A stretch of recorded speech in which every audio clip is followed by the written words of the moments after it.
Do you have a ton of stuff at your house that's so pretty that you couldn't bear to part with it, but you never use it? I'm going to show you what to do with it in this week's episode of Calendaring Happiness.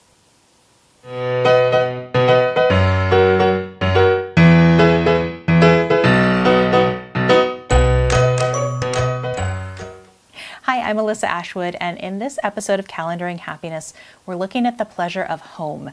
And I'm sitting here in the home that my grandfather built in 1953 in Los Angeles, so it seems like the perfect place for me to talk about home. And the reason that we are going to talk about home this month is because home can be such a huge source of pleasure and comfort in our lives. Now, what can happen there, I think there are 5 things in our homes that we can make an impact on, that we can use our calendars to manage. The first one is how we use our decor, like how we break out the good stuff. The second is how we keep things in good repair when they keep getting broken, and that has a lot of emotion tied to it. The third one is about how we create space in our home for the things we want in our life. The fourth is how things get clean. You know, does it always feel like it's always dirty? Let's fix that. It doesn't have to be that way. And we're going to be creative about how we get that done. And finally, home should be the place where it's easy to be. So there are a lot of things we can do to make home feel easier. So that's what we'll be doing across the month of May, and you can pick up your copy of Calendaring Happiness Home at calendaringhappiness.com/home, and in that it's going to have the toolkit for this month's project as well as the information for this month's call. Now today we're going to be focusing on, as I said, breaking out the good stuff, because it's so easy to put those things away in the cabinet and save them for a more special occasion. And when I was going through cancer treatment, one of the things I realized is like, oh my gosh, you really don't always get more time. And I think it's not only that you don't get more time when you're going through a crisis, it's also like this year will pass, or your kids will never be this age again, or you will never be this age again, right? So we really want to do things that are using all of our good stuff now. I saw an ad for the most beautiful dining room table and chair set on Craigslist. And it made me so sad because the ad read, dining room table and chairs, and had this beautiful photo, owned for 20 years, used only 5 times. I don't know about you, but that gives me the creeps. That gives me the chills. I don't want these things that were worth it to me to bring into my life that I spent all this time maintaining and caring for to never use them. Like, we can't do that to ourselves, right? So one of the things that I found when I moved back here to Los Angeles is that I was heiress to a number of absolutely gorgeous but very interesting and unique kind of items, like this giant orange wine glass. And if that one is too big, then you can have its little baby brother to have with it. And if that's not quite your style, then you might enjoy the purple one.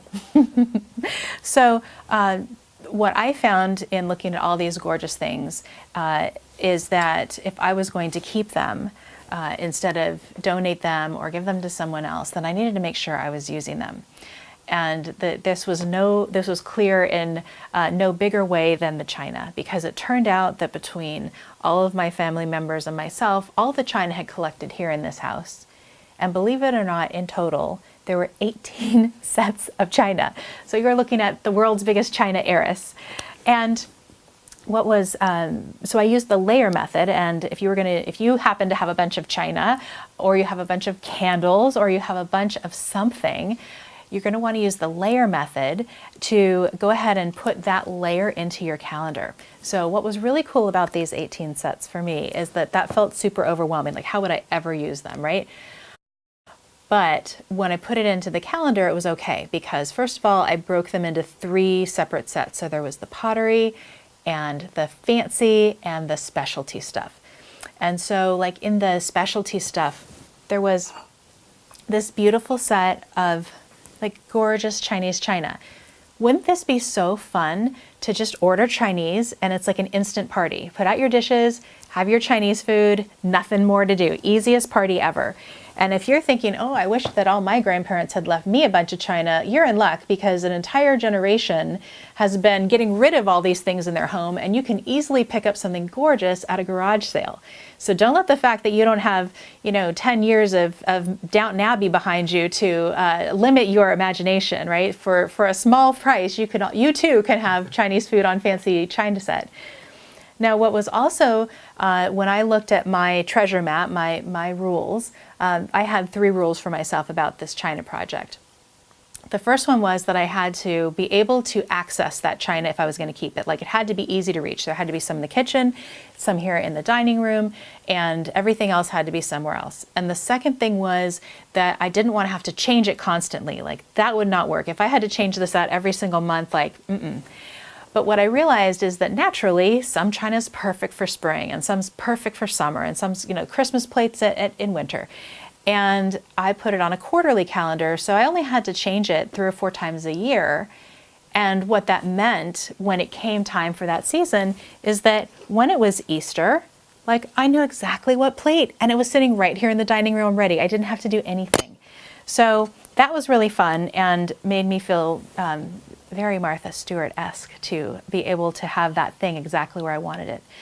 So if you have something in your life that you feel is your kind of good stuff, it doesn't have to be something fancy, although I think the fancier stuff is the stuff we tend to use the least. I want you to use the fancy stuff. I want you to think about how you can break it out. I want you to spread it out on your calendar so it's not overwhelming. And to help you do that, not only do you have the toolkit in the calendaringhappiness.com/home kit, I've also given you a list of 33 ideas of ways you can break out the good stuff at home to give you some inspiration to get started. So go ahead and pick up your copy of this month's home project, and I'll see you in the Facebook group. I can't wait to see what kinds of things you are going to break out this month in the spirit of using your great decor. And I look forward to enjoying your good stuff and sharing mine with you. That's it for this week's episode of Calendaring Happiness. Next week, we'll be back with more of this month's theme of home, and I'll be sharing with you some ideas for how to repair those things that get overwhelming and keep your house feeling like a well-oiled machine as we make our home maintenance calendar. This is Alyssa Ashwood reminding you to make the happiness flip and get the happiness first in your life. I'll see you next week.